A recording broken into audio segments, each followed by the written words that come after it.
And hello trader, आज के इस वीडियो में मैं आपको बताने वाला हूँ कैंडलस्टिक को कैसे रीड किया जाता है।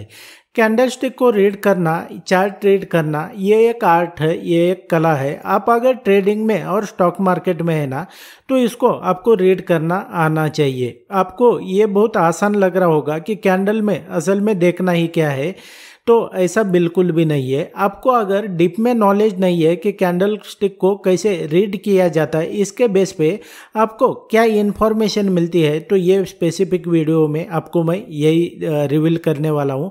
तो आप क्या कर सकते हैं कि वीडियो को जो है तो आप बिल्कुल स्किप मत करना, इसको एंड तक देखना, क्योंकि ये जो इन्फॉर्मेशन होती है, ये जो नॉलेज होता है ना, तो आमतौर पर आपको कोई भी नहीं बताता है। आपको सीधा जो है तो कोई तो स्ट्रैटेजी या तो कोई पैटर्न इस तरीके से बताया जाता है। लेकिन बेसिक से आप अगर इसको लेकर सीरियस है ना, ट्रेडिंग स्टॉक मार्केट को लेकर, तो आपको बेसिक से इसको सीखना पड़ेगा, क्योंकि दुनिया में ऐसी कोई भी स्ट्रैटेजी, कोई भी पैटर्न, कुछ भी नहीं है ऐसा कि आपको इंस्टेंटली यहाँ पर ऐसा रिजल्ट मिल जाएगा। तो आपके लिए जो है तो वीडियो इंपॉर्टेंट है, वीडियो को एंड तक देखना।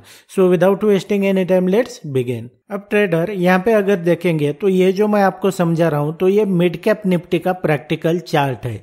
अब ऐसा नहीं है कि आपको मैं ये मिड कैप में समझा रहा हूँ तो ये जो इन्फॉर्मेशन है तो बाकी सभी जो फाइनेंशियल इंस्ट्रूमेंट होते हैं ना, ये सभी में सेम ही होता है। जब भी आप ये कैंडलस्टिक चार्ट रीड करने जाएंगे ना, तो इसको कैसे देखना है, इसका नज़रिया आपको कैसे बदलना है, आपको कैसे देखना होता है, इसको मैं जो हो तो सिंपल लैंग्वेज में बताने वाला हूँ। आप किसी भी फाइनेंशियल इंस्ट्रूमेंट में सेम मेथड यूज कर सकते हैं।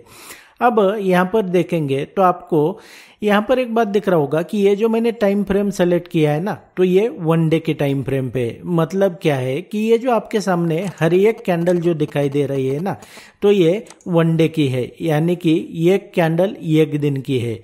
तो इस तरीके से जो है तो ये इन्फॉर्मेशन आपको बेसिकली ये चार्ट जो है तो ये बता रहा है कि भाई हर एक कैंडल 1 दिन की है, यानी 1 दिन के अंदर इस पर्टिकुलर कैंडल में क्या इन्फॉर्मेशन यहाँ पर मिलती है, ये क्या ट्रांजैक्शन हुए हैं, तो ये बेसिकली इसको रिप्रेजेंट करता है। लेकिन हमें ट्रेडिंग करने के लिए इन्फॉर्मेशन सिर्फ इतना ही काफ़ी नहीं है। अब मैं इसको आपको 2 कैंडल को यहाँ पर जो है तो ये करूँगा। एक तो कि कैसे रीड करना है, एक तो ये कैंडल हुआ, दूसरा जो है तो ये कैंडल कवर करता हूँ। उसके बाद में जो है तो आपको बेसिकली आइडिया आ जाएगा। लगा तो मैं इस कैंडल को भी कवर करूँगा, ये जो ग्रीन कैंडल है। ऐसा क्यों? क्योंकि इन तीनों में जो है ना तो इन्फॉर्मेशन अलग अलग यहाँ पर बनी हुई है। तो इसको कैसे रीड करना है, अब सबसे पहले जो है तो इसको मैं बड़ा करता हूँ ताकि आपको जो है तो ये ठीक तरीके से दिखाई दे। अब यहाँ पर देखेंगे ये जो कैंडल है ना, यहाँ पर देखेंगे तो इसको फोकस करना। इस कैंडल में आपको क्या इन्फॉर्मेशन मिल रही है, इसको कैसे रीड करेंगे आप,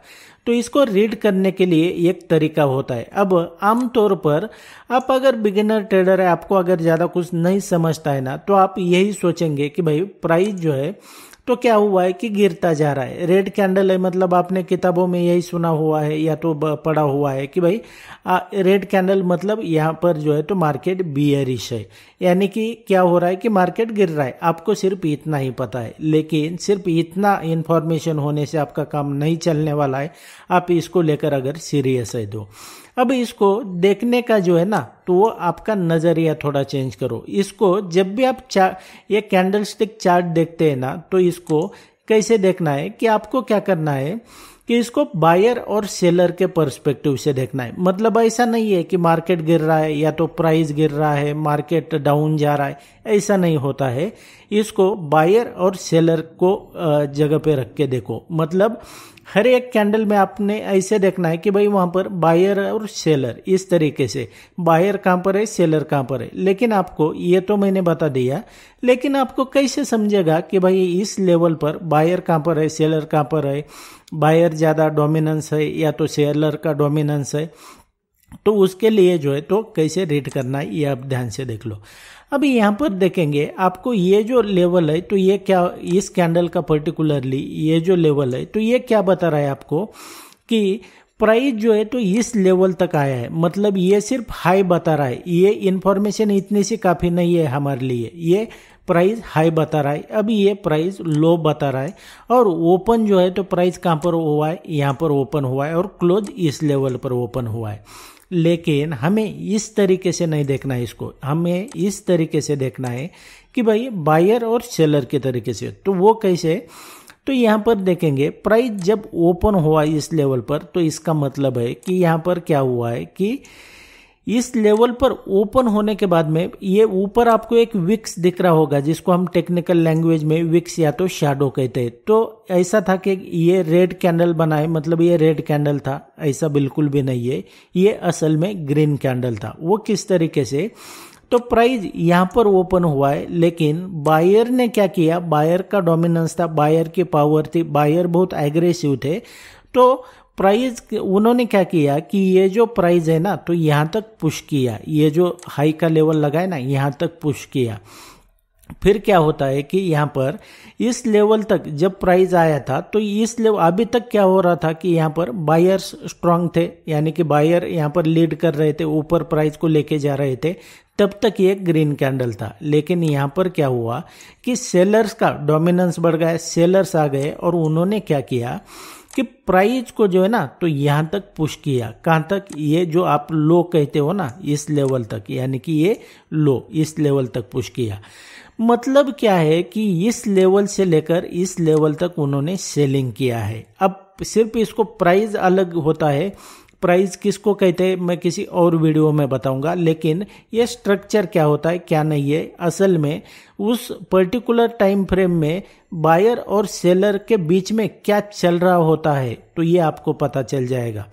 तो प्राइस यहाँ तक उन्होंने पुश किया, मतलब यहाँ तक सेलिंग किया है। अब उसके बाद में अब देखेंगे ये प्राइस क्लोज हुआ है, मतलब अभी तक यहाँ पर क्या था कि सेलर एग्रेसिव थे, लेकिन जब प्राइस इस लेवल पर आया तो आपको एक ये नीचे की तरफ जो है ना, तो यहाँ पर एक छोटा सा विक्स दिखाई दे रहा होगा। तो इसका क्या मतलब होता है कि अब यहाँ तक क्या हुआ था कि सेलर ने सेलिंग कर दिया, लेकिन यहाँ पर बायर एक्टिव हुए और प्राइस जो है तो इस लेवल पर क्लोज किया। मतलब क्या है कि बायर ने इस प्राइस से लेकर इस प्राइस तक बाइंग किया है, बायर्स है यहाँ पर, बायर्स का डोमिनेंस है, बायर्स यहाँ पर एक्टिव है, ये आपको बताता है। और ये बॉडी इसको कहते हैं या तो इसको विक्स कहते हैं, ये तो पुरानी बातें हो गई। अब तो आपको कैसे समझ में आ गया ना कि इसको कैसे देखना होता है, ये तो मैंने इस कैंडल का बता दिया। अब सुन लो, अब इसके बाद में जो है तो आपको ये बेसिकली इसी तरीके से जो मैंने आपको बता दिया ना, ये जो कंसेप्ट है तो आपको हर एक कैंडल में इसी तरीके से अप्लाई करना है। और यहाँ पर देखेंगे इस कैंडल को भी मैं एक बार समझा देता हूँ। ये जो कैंडल होता है ना, ये वाला, कि इसमें देखेंगे प्राइस ओपन कहाँ पर हुआ है, जिसको हम यहाँ पर डोजी कहते हैं या तो इंडिसीजन कैंडल कहते हैं। प्राइस यहाँ पर ओपन हुआ, लेकिन जब ये प्राइस इस तरीके से बनाए तो ये असल में ऐसा नहीं था ना। तो प्राइस ने क्या किया, यहाँ पर ओपन हुआ, बायर ने प्राइस को यहाँ तक पुश किया, फिर सेलर इंटर हुए, उन्होंने सेलिंग कर दिया, कहाँ तक, इस लेवल तक सेलिंग कर दिया। और यहाँ पर जब प्राइस आया तो अचानक से यहाँ पर बायर्स एक्टिव हो गए, बायर आ गए और ऑलमोस्ट जहाँ पर प्राइस ओपन हुआ था ना, तो वहाँ पर प्राइस क्लोज हो गया। मतलब क्या है कि ये विक्स क्या बता रही है आपको दोनों साइड की, तो ये विक्स आपको ये इंडिकेट कर रही है कि इस साइड जो है तो ये सेलर्स का यहाँ पर क्या है, डोमिनेंस है, सेलर की तरफ से रिजेक्शन है। और इस तरफ से आपको नीचे की विक्स है, ये क्या बता रही है आपको कि ये जो लेवल है पर्टिकुलर, ये विक्स है, तो यहाँ पर बायर्स का डोमिनेंस है, बायर्स की तरफ से यहाँ पर रिजेक्शन है।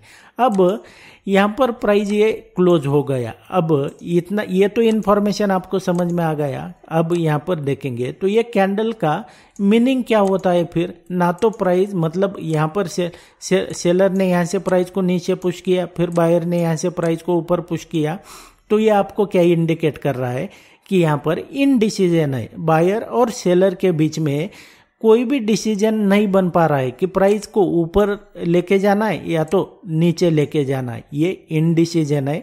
अभी दोनों में जो है तो एक तरीके से समझ सकते हैं कि कंफ्यूजन है कि प्राइस ऊपर लेके जाना है या तो नीचे लेके जाना है।